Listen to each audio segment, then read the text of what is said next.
It's 11 p.m. and these are the headlines. The President of the Republic chaired a meeting of the Council of Ministers devoted to the 2022 budget settlement bill, the sectors of higher education and public works. Details shortly. The President of the Republic received the Tunisian Minister of Foreign Affairs, Migration and Tunisians Abroad, Mohamed Ali Al-Nafti.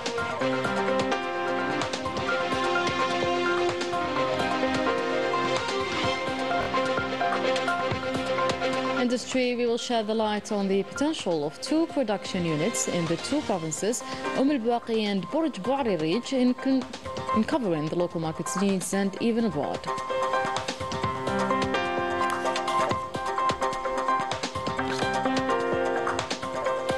The anniversary of the creation of the General Union of Sahrawi Workers. More than 54 union delegations representing 21 countries are taking part in the Solidarity Forum, aiming to recall the just Sahrawi cause.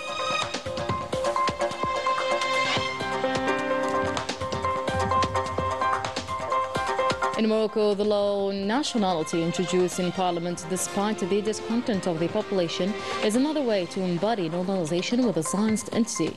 We will explain it later on. Welcome back, everyone. The President of the Republic, Abdelmajid Tebboune, Supreme Commander of the Armed Forces, Minister of National Defense, chaired today a meeting of the Council of Ministers devoted to the 2022 budget settlement bill and presentations concerning the sectors of higher education, public works, trade and export promotions, and water resources. Mani Al-Bahri with a full statement released by the Presidency of the Republic.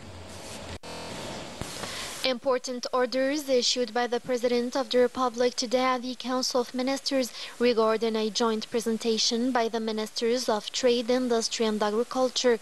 The President ordered everyone to be more careful in the fulfillment of the assigned tasks and that the citizens should be the main concern of every public employee. The President of the Republic also ordered the government to undertake a radical review of the organization of marketing the national product to citizens by enacting a law in which the unreasonable prices will be controlled by special decrees.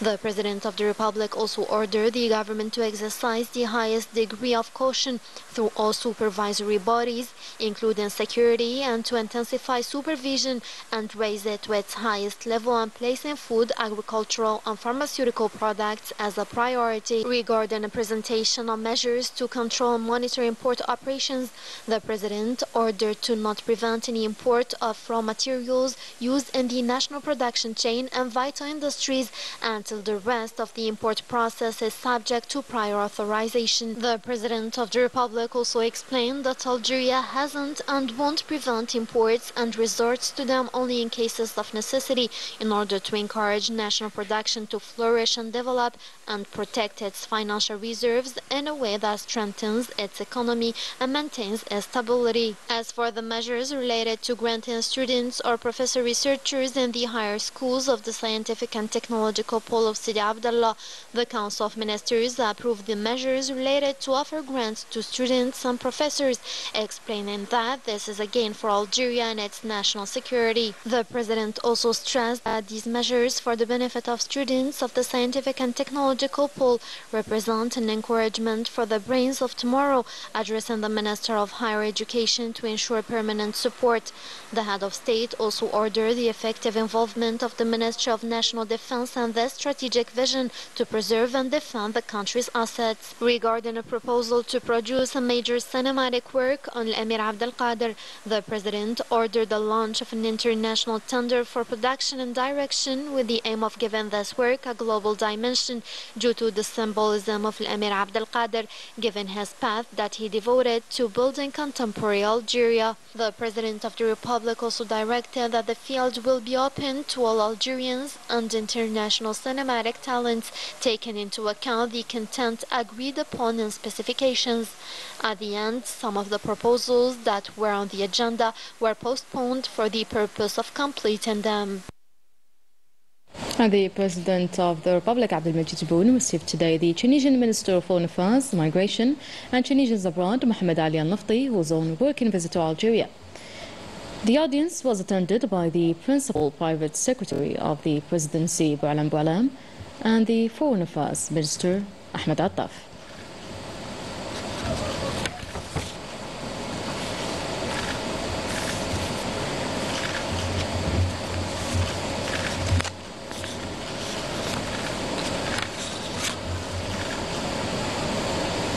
The Tunisian Minister of Foreign Affairs highlighted his country's fraternal relations with Algeria, underlining that the two countries share a joint desire to build a future based on mutual interest and the preservation of security and stability in the region.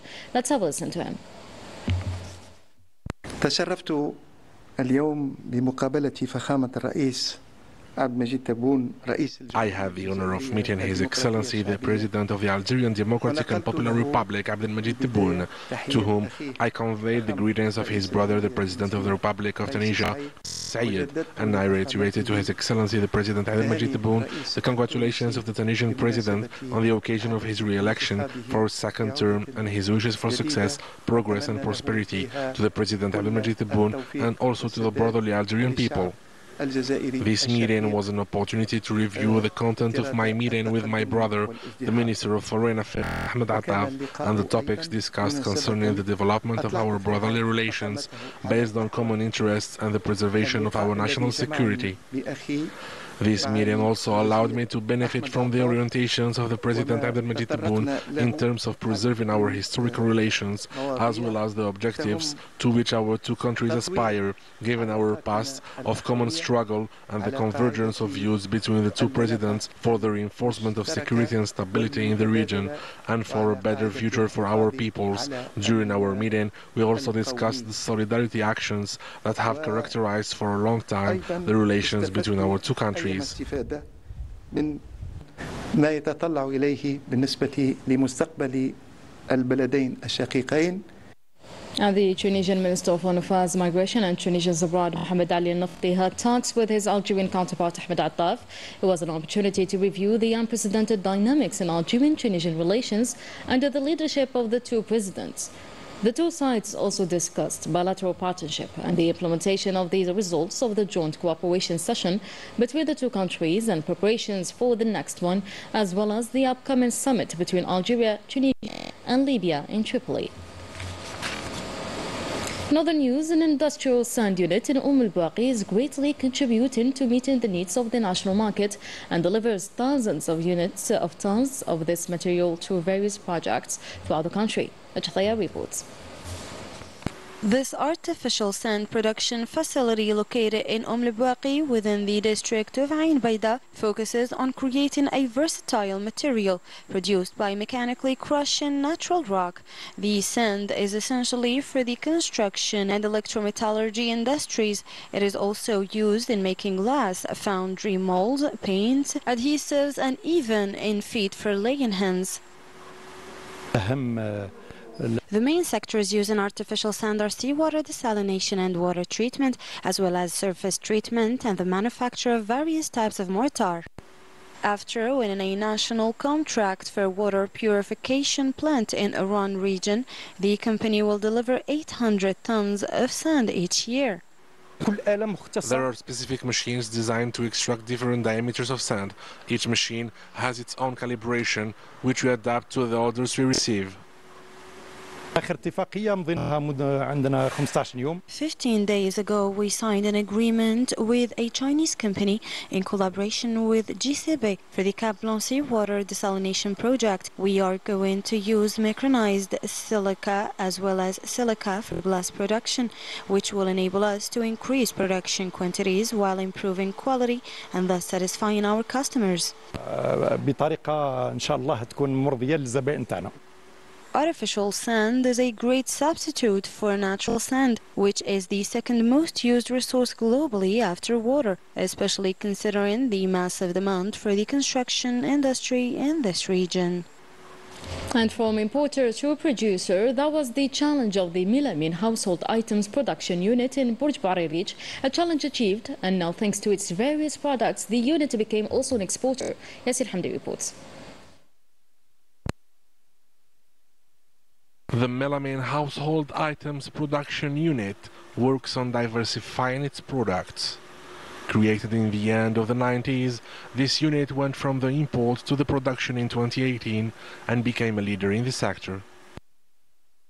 En 2018, In 2018, we felt the need to produce the household items here in Algeria. There was a big demand on the market. We use premium quality thermoset materials. Today, we're the leaders on the national market and we produce almost 2 million pieces yearly.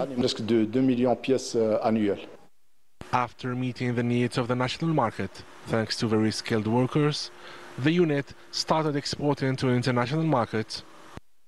On a presque 150 produits, presque tous les ustensiles de la cuisine. We have 150 types of products. We produce all the kitchen utensils and we manufacture items for the professional kitchens such as restaurants and universities. We exported our products to Europe and we had a very positive feedback. Vers l'Europe, on a eu un écho très favorable. This investment became successful thanks to the National Agency for the Support of Investment and its benefits. In 2018, we started production with only 5 workers. Then we increased the working pace and recruited more workers. The new law on investment that supports the project holders helped us a lot. This unit is an added value to the national economy and contributes considerably to decrease the import bill as well as to increase the non-hydrocarbon exports. And 50th anniversary of the creation of the General Union of the Sahrawi Workers, the festivities began Sunday in the presence of the Sahrawi President Ibrahim Ghali. And more than 54 foreign trade union delegations, the International Trade Union Forum Solidarity with the Sahrawi people took place with the participation of 21 countries. During the 2 days of the works, the situation of the Sahrawi workers under occupation and those abroad, as well as the situation of the Sahrawi women and their role in the fight against colonialism will be highlighted. In Morocco, a law of offering the Moroccan nationality to Jewish children and grandchildren of Moroccan origin is widely criticized by the population, yet it was introduced to Parliament. Jathir.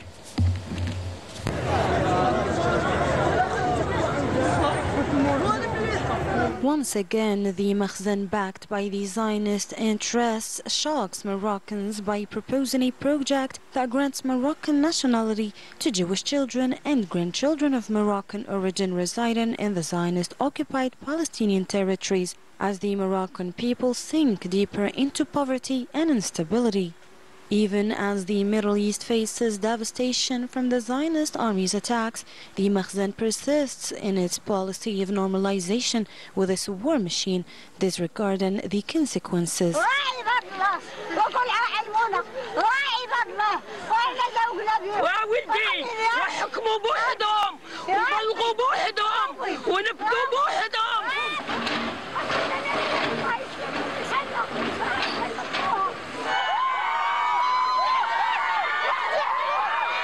In addition to expressing on their protests that the Makhzen forcibly evicting its own citizens from their homes only serves as a proof of its unworthiness to continue governing, the Moroccans have more yet to express. We are the long-standing residents of this home. Both our parents and we were born and raised here. Yesterday we felt the house shaking, and the police officers came and brought us out and told us to stay the night out.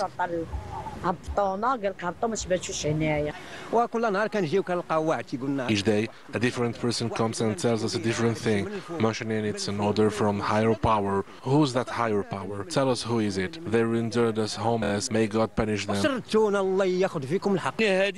It is a colonization matter. We don't understand why they are treating Moroccans like this. They ordered us to leave or give them 10 millions. We don't have that money. What